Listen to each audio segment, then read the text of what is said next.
Question क्या है वो बता देते हैं। क्वेश्चन है बाबू, ये जो मैट्रिक्स बी है वो मैट्रिक्स ए का इन्वर्स है। तो मैट्रिक्स ए है 3 गुना 3 मैट्रिक्स ए, उसी का ये इन्वर्स है। मतलब B is the inverse of matrix A. ये जो बी देर है वो मैट्रिक्स ए का इन्वर्स दिया हुआ है बी। ठीक है बाबू। हाँ, तो क्या है कि that the sum of all value of alpha, alpha इसमें जितना है वो सारा अल्फा का जोड़ करके वैल्यू क्या होगा फॉर बी, जिसके लिए डिटरमिनेंट ऑफ ए, ये मैट्रिक्स भी दिया हुआ है लेकिन यहाँ डिटरमिनेंट ऑफ ए यूज है। डिटरमिनेंट ऑफ ए प्लस 1 बराबर 0 होगा। डिटरमिनेंट ऑफ ए प्लस 1 का वैल्यू 0 होने के लिए अल्फा का जो वैल्यू आएगा सारा वैल्यू जोड़ करके बताना है कि क्या होगा। Sum of all value of alpha for B determinant of A plus 1 equal to 0। ये जो मैट्रिक्स जो बी है वो ए नहीं दे रहा है, मैट्रिक्स बी, और जो मैट्रिक्स बी है वो ए का इन्वर्स दिया हुआ है। क्वेश्चन में लिखा हुआ है इतना is the inverse of matrix ए। थोड़ा देख सकते हैं हल्का फुल्का। ये बाबू जो मैट्रिक्स बी जो है बाबू वो मैट्रिक्स ए नहीं दिया हुआ है। हाँ, मैट्रिक्स ए का ये इन्वर्स दिया हुआ है। और साथ ही साथ डिटरमिनेंट ऑफ ए प्लस 1 बराबर 0 अगर होगा तो डिटरमिनेंट ऑफ ए प्लस 1 बराबर 0 करने का जो अल्फा आएगा ना, वही अल्फा का सारा वैल्यू जोड़ करके बताना है कि क्या होगा। Sum of all values of alpha.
इसमें क्या कर रहे हैं?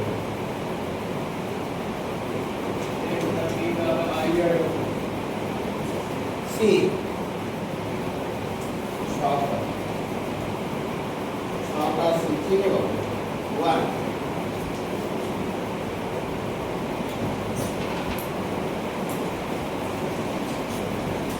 देखिए क्या करें उत्तर।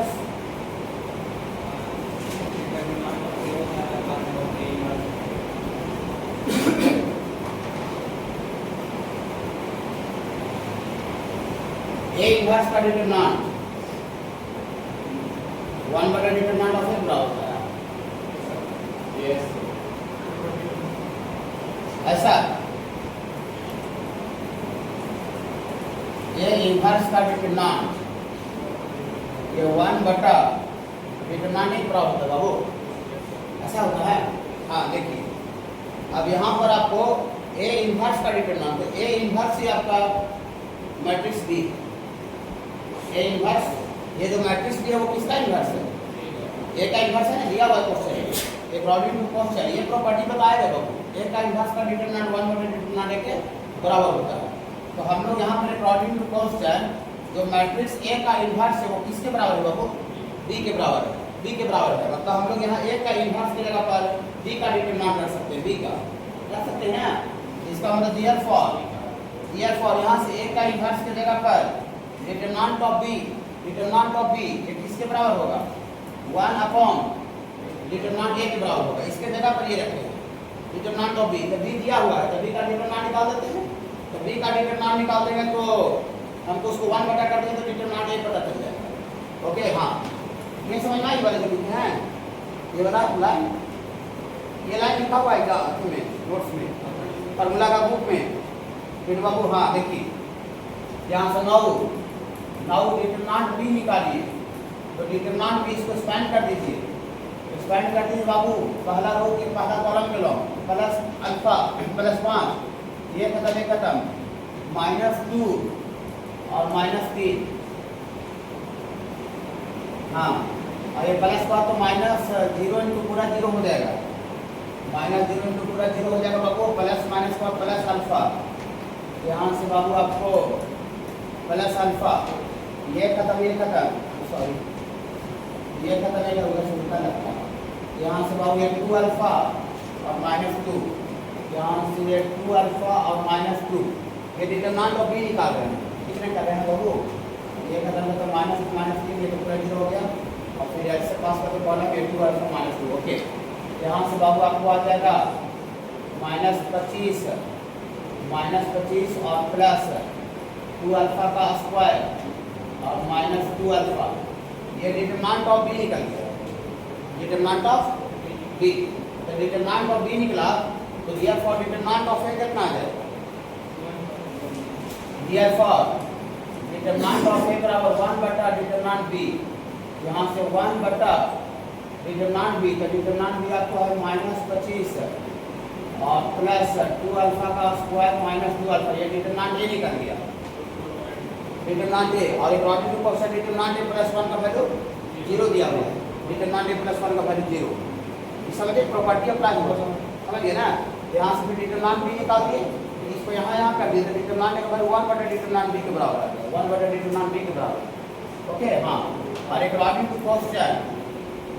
Question determinant of A plus 1 बराबर 0, तो डिटरमिनेंट ऑफ ए ये बना है 1/-25 प्लस 2 अल्फा का स्क्वायर -2 अल्फा प्लस 1 बराबर 0। इसका एलसीएम लेगा बाबू, टी वाला यहाँ गुना हो जाएगा, यहाँ 1 और गुना होगा तो वही रह जाएगा सेम, -25 प्लस 2 अल्फा का स्क्वायर -2 अल्फा, बटा और होने चल जाएगा, बटा और होने चल जाएगा तो इतना बराबर 0 हो जाएगा। यहाँ से बाबू आपको आ जाएगा 2 अल्फा का स्क्वायर -2 अल्फा और -24 बराबर 0। यहाँ से 2 कॉमन निकल जाएगा तो अल्फा का स्क्वायर माइनस अल्फा माइनस 12 गुना 24 बराबर 0। क्वाड्रेटिक आ गया तो अल्फा का 2 वैल्यू आएगा, ठीक है, इसको फैक्टराइज होगा। अच्छा हाँ, sum of all value of alpha कह रहा है, ठीक है, अच्छा बोलिए। सारा अल्फा का सारा वैल्यू का जोड़ आ रहा है, जोड़ पूछ रहा है, क्वाड्रेटिक इक्वेशन अल्फा में आ गया, यानी सम ऑफ रूट्स पूछ रहा है, अल्फा का जो वैल्यू है उसका जोड़ करके वैल्यू पूछ रहा है। हाँ, ये क्वाड्रेटिक इक्वेशन का अल्फा में आ गया, अल्फा में तो अल्फा इसका सम ऑफ रूट्स निकाला मैंने, अल्फा का टोटल वैल्यू का जोड़।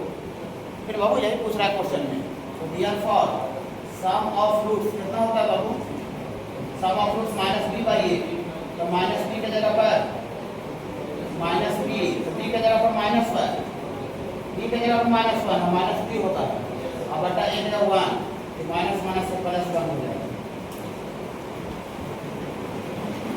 देखिए प्रॉपर्टी का यूज होता है, कितने सामने भी लिखा हुआ है क्या,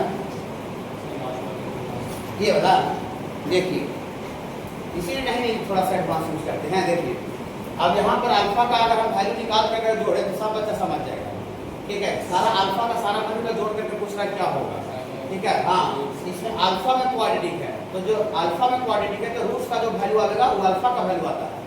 हाँ, तो अल्फा का जो वैल्यू है उसी का जोड़ करके पूछ रहा है, तो हम सम ऑफ रूट्स डायरेक्ट निकाल दिए। तो सम ऑफ रूट्स होता है बहुत क्वाड्रेटिक में -b/a, तो b की जगह पर पहले से अल्फा का कोफिशिएंट -1 है और -1 तो पहले माइनस होगा बटा a। अगर ये नहीं समझ रहे हैं तो ऐसा कीजिए, देखिए अगर ये आपको दिक्कत है तो फिर आप अल्फा का वैल्यू निकाल के जोड़िए, बच्चा जैसा क्या दिक्कत है। देखिए इसको हम लोग फैक्टराइज करेंगे, याद रखिए, यहाँ से अल्फा का square -3 alpha plus 3 alpha -4 alpha तक तो 4 के 12 में टूटेगा और -12 बराबर 0, जहाँ से अल्फा कॉमन निकल जाएगा तो अल्फा प्लस 3 -4 कॉमन निकल जाएगा, अल्फा प्लस 3 बराबर 0। यहाँ से बाबू आपको अल्फा प्लस 3 और ये अल्फा -4 बराबर 0, जिसको 0 करेगा तो अल्फा बराबर -3 आएगा अल्फा का और 4 आ गया। देखिए अल्फा का 2 वैल्यू आया कि नहीं। अब इसी अल्फा का वैल्यू का टोटल जोड़ करके पूछा है कि जोड़ अल्फा का जोड़ का वैल्यू क्या होगा। हाँ, तो इसका सम ऑफ वैल्यू ऑफ अल्फा निकाल दीजिए। वैल्यू ऑफ अल्फा तो ये -3 और ये +4 जोड़ेंगे तो 1 आ जाएगा। वही यहाँ पर direct sum of roots minus निकालिए। then the मैट्रिक्स A का पावर -50, A का पावर -50 के है ना, इसका बराबर π/12। A का पावर -50 का वैल्यू पूछ रहा है क्या होगा।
ये है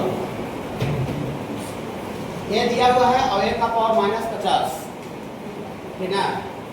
A का पावर -50 का वैल्यू पूछ रहा है, बशर्ते थीटा का वैल्यू कितना रखना है लास्ट में, तो वैल्यू निकाल के लास्ट में पुट करना है π/12। ठीक है, आएगा ऊपर ये A का इनवर्स निकालेंगे बाबू। तो A का इनवर्स आपको आएगा एडजॉइंट ऑफ A बटा डिटरमिनेंट ऑफ A होता है। इसका एडजॉइंट निकालेंगे, इसका एडजॉइंट निकालेंगे तो प्रिंसिपल डायगोनल एलिमेंट को इंटरचेंज करेंगे। प्रिंसिपल डायगोनल एलिमेंट को इंटरचेंज करेंगे, इंटरचेंज करेंगे तो वही रह जाएगा। cos थीटा यहाँ भी है तो cos थीटा आएगा। सेकेंडरी डायगोनल का साइन बदल देते हैं, इसका साइन बदलेंगे तो माइनस है, तो माइनस है तो क्या हो जाएगा बाबू, प्लस हो जाएगा। और यहाँ पर साइन बदलेंगे तो ये बाबू हो जाएगा minus sine theta. Adjoint of A second order का। अब बटा डिटरमिनेंट ऑफ ए, इसका तो डिटरमिनेंट आप निकालिएगा, ये cos square theta minus minus plus और ये sin स्क्वायर थीटा। तो cos square theta sin square theta बाबू ये 1 होता है, तो बटा 1 लिखने का कोई जरूरत नहीं है। यहाँ से आपको आ जाएगा बाबू ये A का इनवर्स बराबर, ये A का इनवर्स बराबर बाबू cos थीटा और यहाँ पर ये sin थीटा और ये माइनस sin थीटा और यहाँ पर आपको आ जाएगा cos थीटा। ऐसा आ जाएगा, ये आ रहा है ना इनवर्स। और अब देखिए एक आप इनवर्स का पावर 50 देंगे ना, तो पावर का पावर गुना होगा तो ये वाला आ जाएगा। ये पावर 50 कैसे देंगे, देखिए cos थीटा sin थीटा है। फिर बाबू हाँ, ये जो पावर जो 50 देंगे, 50 देंगे, देखिए A का इनवर्स का सबसे पहले स्क्वायर करेंगे, ये जो स्क्वायर करेंगे यहाँ पर ये डायरेक्ट एंगल के साथ मल्टीप्लाई हो जाएगा, ऐसा बताया गया है कि ना। ये स्क्वायर करेंगे तो 2 आ जाएगा, यहाँ क्यूब करेंगे ना तो क्यूब करेंगे तो एंगल के साथ 3 आ जाएगा। यहाँ पर कितना पावर दे रहे हैं 50, तो अंदर में डायरेक्टली एंगल के साथ 50 गुना हो जाएगा। ऐसा देखिए हियर फॉर बाबू A का इनवर्स का पावर 50, मतलब A का पावर आपको पावर का पावर मल्टीप्लाई होगा तो यह -50 आ जाएगा, -50। इसका जो वैल्यू है बाबू ये जो 50 दे रहे हैं ये डायरेक्ट अंदर में एंगल में गुना हो जाएगा। एंगल वैसा जनरलाइज कीजिएगा तब आएगा पर सॉरी यहाँ से आपको आ जाएगा बाबू 50, ये आपको आ जाएगा 50 और ये थीटा, ये 50 थीटा ऐसा आ जाएगा। और यहाँ से भी बाबू आपको ये साइन और ये 50 और ये थीटा आ जाएगा। और यहाँ से आपको आ जाएगा माइनस और ये 50 और ये थीटा आ जाएगा। यहाँ से आपको cos और यहाँ पर भी 50 और ये आपको थीटा आ जाएगा। ये कैसे डायरेक्ट गुना हो गया, कैसे गुना हो गया, इसको अगर आपको निकालिएगा तो स्क्वायर कीजिएगा ना, स्क्वायर करके तो स्क्वायर का जो वैल्यू आएगा तो cos 2 theta sin 2 theta tan 2 theta ऐसा बराबर आएगा। उसी को हम लोग जनरलाइज कर दे रहे हैं। जो पावर आप दे रहे हैं कि साथ डायरेक्ट क्या हो रहा है, गुना हो रहा है। तो पावर हम कितना दे रहे हैं 50, तो 50 जो पावर दे रहे हैं डायरेक्ट एंगल के साथ गुना होगा। स्क्वायर करके देखने से पता चलेगा, समझे बाबू। हाँ, एक घास का स्क्वायर करके देखिए तो cos को थीटा sin को थीटा आ जाएगा। तो उसी को हम लोग पावर 50 देंगे तो ये 50 सब जगह गुना हो जाएगा एंगल में। लेकिन हमको इसका वैल्यू पूछ रहा है, लेकिन जब थीटा का वैल्यू कितना पर पूछ रहा है, थीटा का वैल्यू π/12 पर पूछ रहा है। वहाँ थीटा जहाँ जहाँ है वहाँ पर π/12 रखना पड़ेगा।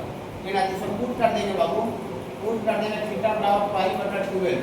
तो π/12 पुट कर देंगे तो यहाँ से आपको आ जाएगा cos और ये 50 इंटू थीटा, थीटा का जगह पर बाबू π/12 12 और यहाँ से बाबू आपको साइन और ये 50 थीटा π/12 और ये माइनस साइन और ये 50 और थीटा π/12 और यहाँ पर है बाबू cos 50 थीटा, थीटा की जगह पर बाबू π/12। यहाँ से बाबू कट जाएगा तो 25 गुना का 50 और 6 गुना का 12, सब जगह कट जाएगा 25 गुना 50 और 6 गुना 12। अभी में कटेगा यहाँ 25 गुना 50 और 6 गुना 12, 25 गुना 50 और 6 गुना 12। देखिए 25 π/6 आ रहा है, 25 π/6। तो 25 π/6 का वैल्यू कैसे निकलेगा, 25 π/6 का वैल्यू। हाँ, इसको ऐसे नहीं देंगे, एलाइड में इसको तोड़ देते हैं। एलाइड में कैसे तोड़ेंगे बाबू, ऐसा तोड़ते हैं ऐसा। ये 4π + π/6, 6 जगह 24 और ये 25 π/6 हो जाएगा। 4 पाई एलाइड एंगल है, पाई का मल्टीपल। ओके, पढ़ेंगे जब इसमें सब। और फिर यहाँ दूसरी तरह से तोड़ेंगे, ये साइन, ये 4π + π/6 और यहाँ बाबू है माइनस साइन और ये आपका 4π + π/6 और यहाँ है बाबू आपका cos और ये 4π + π/6 ऐसा हो जाएगा। अब पाई का टर्म ट्रिग्नोमेट्री से चेंज नहीं करता है, तो नहीं करता है तो cos है तो cos ही रह जाएगा। एक लाइन और लिखेंगे, ज़्यादा नहीं। ये हाँ, एक लाइन और लिखेंगे बाबू, यहाँ से आपको आ जाएगा ये cos है तो cos ही रह जाएगा। 4π देखिए cos थीटा, थीटा रह जाएगा अपना बाबू π/6 और 4π कहाँ जाएगा देखिए, 1π 2π 3π 4π। गाड़ी यहाँ रुकेगा और गाड़ी यहाँ रुकने बाद इसमें कुछ जुड़ रहा है तो फर्स्ट क्वाड्रेंट चल जाएगा। फर्स्ट क्वाड्रेंट में ऑल स्क्वायर टू कॉलेज सब पॉजिटिव होता है, सब पॉजिटिव होता है तो सब की प्लस में रहेगा। और वहाँ भी वही सेफ्टी आएगा, प्लस में ही रहेगा साइन π/6, यहाँ भी प्लस में रहेगा, पहले से माइनस लगेगा। ये साइन इतना हो जाएगा, यहाँ भी सेम रहेगा बाबू cos π/6।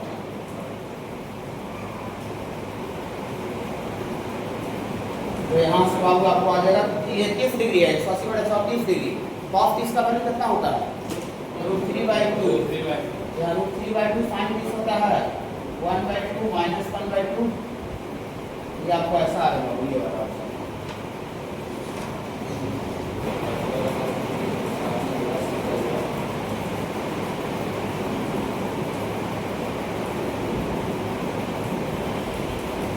इन्वर्टिबल का नाम बैच में लिए हैं। इन्वर्टिबल वर्ड ये जो टर्म है इसका बैच में चर्चा हुआ है बाबू। इसका इन्वर्स निकल जाए तो उसको इन्वर्टिबल बोलते हैं। इन्वर्टिबल के लिए डिटरमिनेंट नॉट इक्वल टू 0 होना चाहिए, मतलब इसका आपको सिंपली डिटरमिनेंट निकालना पड़ेगा। ये पता चलेगा कि इन्वर्टिबल है कि नहीं, कौन सा पॉइंट पर है कि नहीं। क्वेश्चन मैं देखते हैं ध्यान कर दिया है फिर बाबू, लेकिन बच्चा कोई खास काम नहीं है ज़्यादा, देखिएगा तो हो जाएगा, सुधार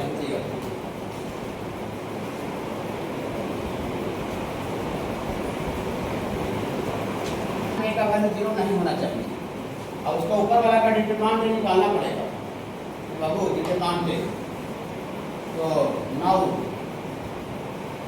यह देखते हैं बाबू, ये डिटरमिनेंट ये मैट्रिक्स ए है, लेकिन इसका डिटरमिनेंट रेक्टेंगल ब्रैकेट पर हटाकर लाइन को सीधा कर देंगे। इसका डिटरमिनेंट लिखो और सुधी डिटरमिनेंट निकालेंगे तो यहाँ ई का पावर टी जो पहला कॉलम में सब जगह है, कॉमन निकाल लेते हैं तो अंदर वाला आसान हो जाएगा बाबू। देखिए बाबू सब जगह है ना, बाकी और नहीं बाबू, खाली वही वाला है। ठीक है, जान बुझ के ऐसा दिया हुआ है। ई का पावर टी हम कॉमन ऐसे निकाल देंगे, डिटरमिनेंट निकाल रहे हैं तो रेक्टेंगल बक्सा हट के लाइन सीधा हो जाएगा। बाकी जब कॉमन निकालेंगे तो यहाँ 1 1 1 बचेगा, बाकी हुआ हो जाएगा और कुछ नहीं लिखना है। तो बाकी हुआ लिखे ई का पावर -t और इतना इंटू cos t और यहाँ बाबू है माइनस ऑफ ई का पावर t और इतना इंटू cos t माइनस ई का पावर माइनस टी और इतना इंटू साइन टी, और ये बाबू ई का पावर माइनस टी और इतना इंटू साइन टी।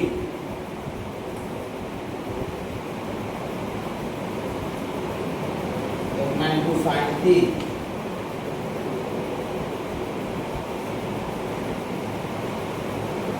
और यहाँ है बाबू आपका,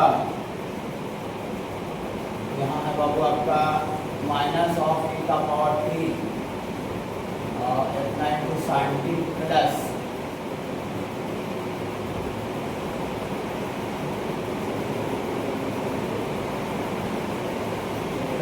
ई का पावर माइनस टी और इतना इंटू कॉस टी, और ये 2e का पावर माइनस टी और इतना into sine T minus 2e का पावर माइनस टी और इतना इंटू कॉस टी। ये है, ये 1 1 आ गया, पहला कॉलम से निकाल दिए। तो फिर बाबू अब इसको हम क्या करें कि इसको इसमें घटाएं तो जीरो तो आएगा, इधर घटने से क्या आएगा, इधर घटेगा बना तो माइनस का करना है कॉलम ये वाला यहाँ पर प्लस में, और इसको अगर इसको हम इसमें जोड़ देते हैं ये वाला माइनस ई का पावर माइनस टी नहीं निकला कॉलम से निकाल तो जाएगा, लेकिन फिर यहाँ पर भी करना पड़ेगा।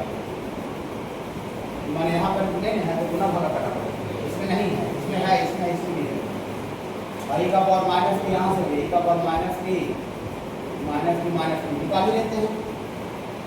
तो डायरेक्ट एक्सपेंड बहुत बड़ा हो गया नहीं तो बहुत बड़ा हो जाएगा, फिर डायरेक्ट एक्सपेंड करेंगे नहीं तो थोड़ा सा घटा करके इसको बहुत मैंने कॉमन भी निकालते हैं, यहीं से लिख देते हैं ना, कॉमन निकाल रहे थे तो चाहिए लिख देते हैं। टेकिंग ई का power minus T common from C1 and C2 दोनों से निकाल रहे हैं, C1 एंड C2 रिस्पेक्टिवली। देखिए एग्जाम में आपको पास करने के लिए इस तरह का मेंटल सेटलमेंट आपको क्लास में से जाना पड़ेगा। तो इस तरह का मेंटल सेटलमेंट से नहीं आप व्यवस्था बना के जाइए दिमाग का, और वहाँ देखिएगा शब्द अजीब अजीब दिख रहा है, अजीब अजीब टाइप का प्राणी दिख रहा है, और आपको समझिए ना कि सब प्राणी कहाँ था कि ना, इसीलिए आपको इसलिए क्वेश्चन बैंक बताया जाता है ना कि ना। देखिए तो यहाँ से बाबू डिटरमिनेंट के क्वेश्चन बैंक बनाना बहुत जरूरी है। फिर वो क्वेश्चन बैंक बना के नहीं जाइएगा तो फिर आपको नहीं काम होगा। ठीक है, यहाँ से कॉमन निकाल देते हैं, 1 1 1 होगा, और यहाँ से निकाल देंगे तो ई का पावर माइनस टी निकाल देंगे तो खाली कॉस टी होगा, और इसमें से निकल जाएगा तो खाली साइन टी इसमें नहीं है तो गुना भागा होगा, तो गुना निकल जाएगा, डिवाइड वाला बच जाएगा, तो फिर नीचे सूत्र चल जाएगा, टी का पावर 2t बन जाएगा। ऐसा बाबू ऐसा देखिए, ई का पावर टी, ई का पावर माइनस टी गुना करेंगे, ई का पावर माइनस टी भागा देंगे, जो गुना करेंगे तो बारे के आ जाएगा, भागा वाला बच जाएगा, तो नीचे 1 बटा माइनस 2 पे टी का पावर टी होगा, और इसका बेस दोनों का सेम है तो पावर 2 पे जाकर टी और टी की 2t हो जाएगा। यहाँ पर कितना हो जाएगा बोलिए, माइनस ऑफ ई का पावर 2t और इतना इंटू कॉस टी, और माइनस यहाँ से निकल गया है तो साइन टी बचा है, यहाँ से निकल जाएगा तो 2 into sine T, 2 into sine T, और बाबू यहाँ से आपको निकल जाएगा, यहाँ से निकल जाएगा तो खाली बचेगा बाबू साइन टी बचेगा, और यहाँ से बाबू आगे बचेगा ये वाला का पावर 2t बचेगा, माइनस टी का पावर 2t और इतना इंटू साइन टी प्लस खाली आपको कॉस टी बचेगा, यहाँ से निकल जाएगा तो माइनस 2 इंटू कॉस टी बचेगा। ऐसा होगा। अब क्या करें,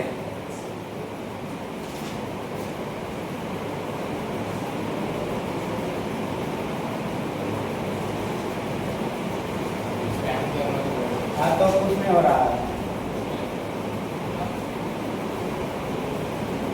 अब कुछ नहीं हो रहा है, समझे? इसको एक्सपेंड करें, अब जीरो नहीं आएगा। तो बाबू देखिए ये जो है ना ये वाला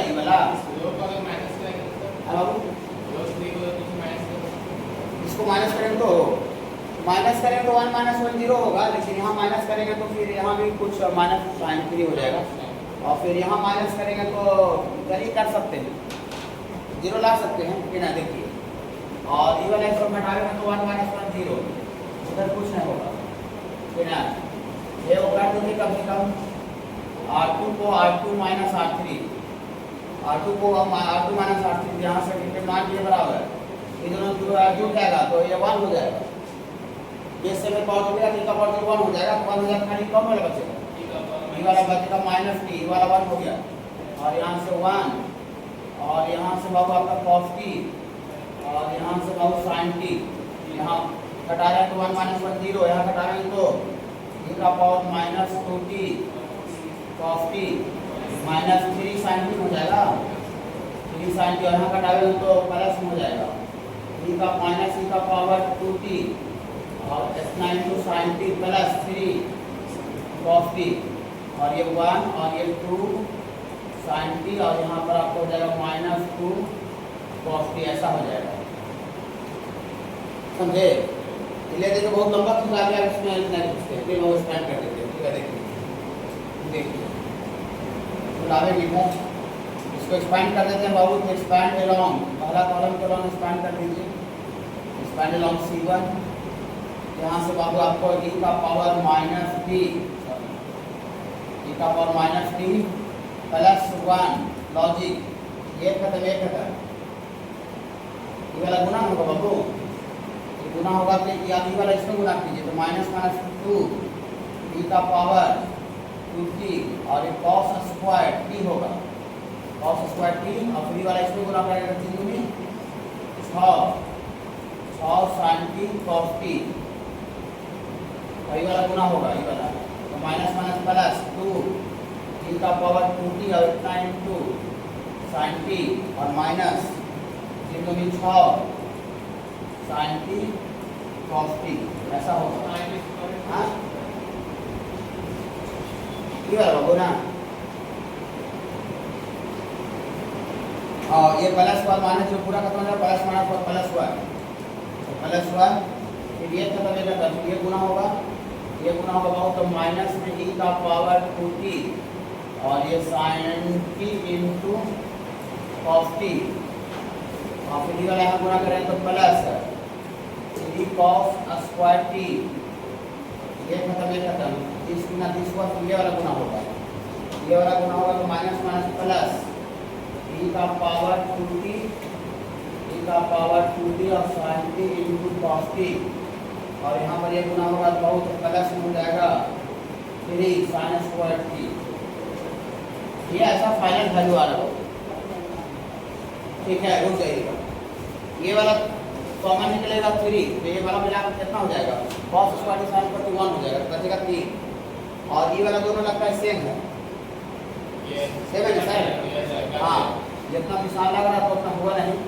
ये कट गया, ये खाली वैल्यू, ये 3 आ जाएगा, 3 आ जाएगा, इसमें भी वही कुछ होना चाहिए शायद, इसमें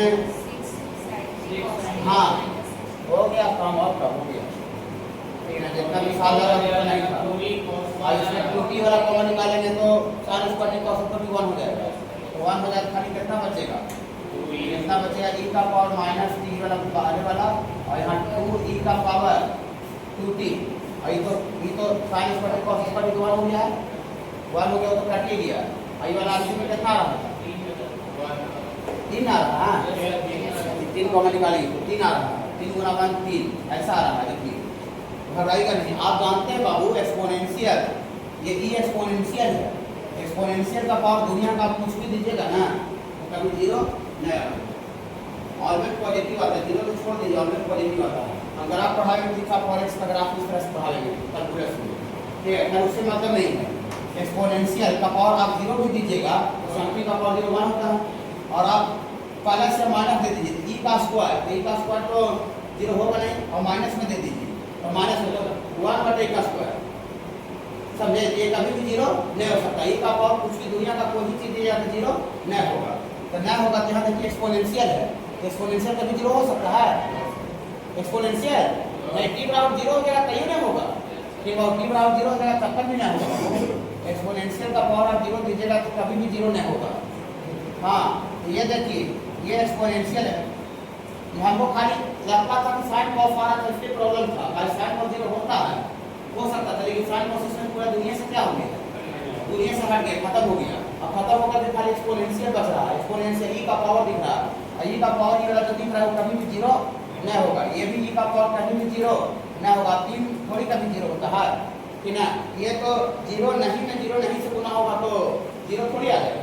ये पूरा डिटरमिनेंट जो है वो नॉट इक्वल टू क्या आएगा 0। डिटरमिनेंट है नॉट इक्वल टू 0 टी के सारे वैल्यू के लिए आएगा, कुछ खास का वैल्यू के लिए, सारे वैल्यू के लिए टी कुछ भी रख दीजिए। एक्सपोनेंशियल का पावर दुनिया का कोई वैल्यू डाल दीजिए, कभी भी 0 आने का सवाल पैदा नहीं होता है। एक्सपोनेंशियल ऑलवेज पॉजिटिव होता है, नेगेटिव छोड़ दीजिए, ऑलवेज पॉजिटिव, 0 छोड़ दीजिए। समझ रहे बाबू, ये जो डिटरमिनेंट है नॉट इक्वल टू 0 आ रहा है वो टी के सारे रियल वैल्यू के लिए आएगा, खास सेलेक्टेड के लिए, सारे रियल वैल्यू के लिए, सारे रियल वैल्यू के लिए। T not equal to 0 T belong to सारे रियल वैल्यू के लिए। इसका डिटरमिनेंट है नॉट इक्वल टू 0 आया, तो ये जो अथी है मैट्रिक्स जो था वो इन्वर्टिबल होगा कि नॉट इन्वर्टिबल होगा, इन्वर्टिबल मैट्रिक्स किसको बोलते हैं, जिसका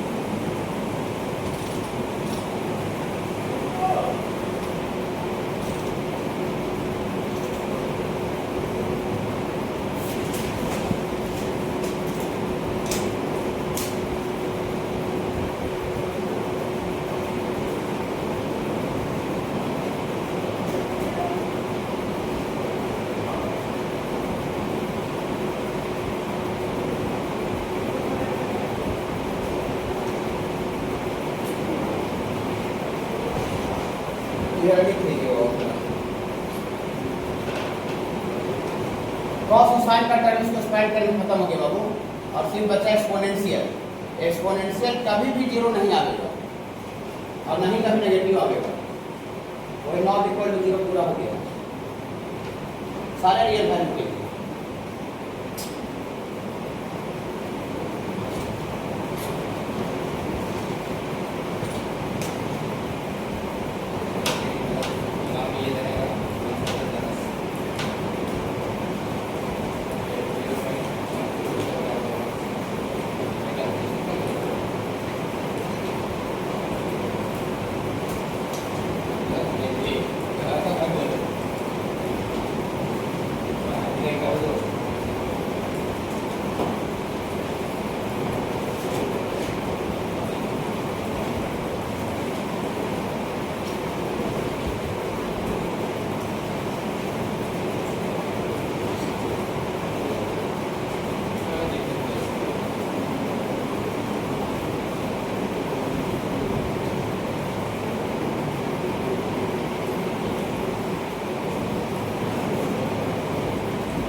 ऐसा दिया हुआ है मॉड ऑफ लैम्डा म्यू का वैल्यू पूछ रहा है क्या होगा, मॉड ऑफ लैम्डा और म्यू का वैल्यू पूछा जा रहा है क्या होगा। ये तो सेंसर प्रॉपर्टी है या तीसरा नोट्स का, बहुत बड़ा चीज था, वो बहुत बड़ा चीज है।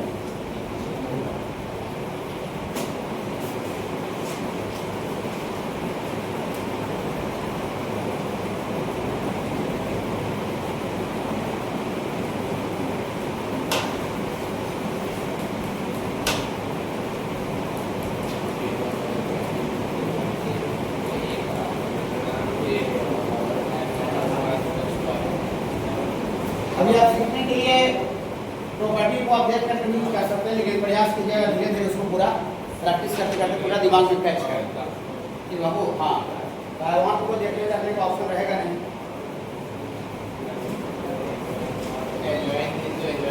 एडवांट into adjoint, adjoint of adjoint, adjoint of adjoint का डिटरमिनेंट, एडवांट ऑफ एडवांट का अलग होगा।